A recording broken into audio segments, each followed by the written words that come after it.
урматтуу министрлер, мына жоопту болгондой айтайлычы. Биз сиздерди ошого чыныгы бүгүнкү кырдаалды угайлы, кандай эмне себеп болуп атат, ошого чакырдык да. Бул жерге келип жомокту айтсын, жээптеп алдап, сооротуп кетсин дегенибиз жок. Мына урматтуу министр, сиз Дастан Далабаевичке жооп берип атып айттыңыз. Мына биз керек болсо ОЗУП маалында график түзгөнбүз. Кайсы жерлерде өчөт деп кагазыңызды көрсөттүңүз.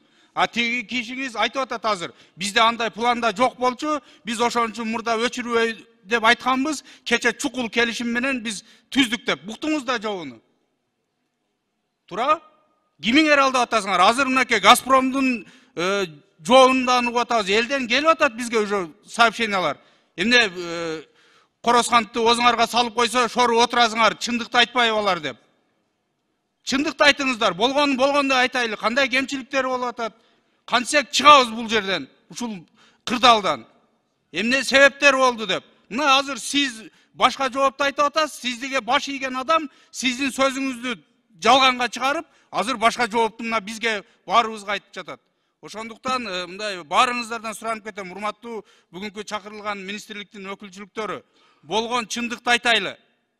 Сиздер бул жерде жашырган менен bir күн bir жеринен чындык тешип чыгат.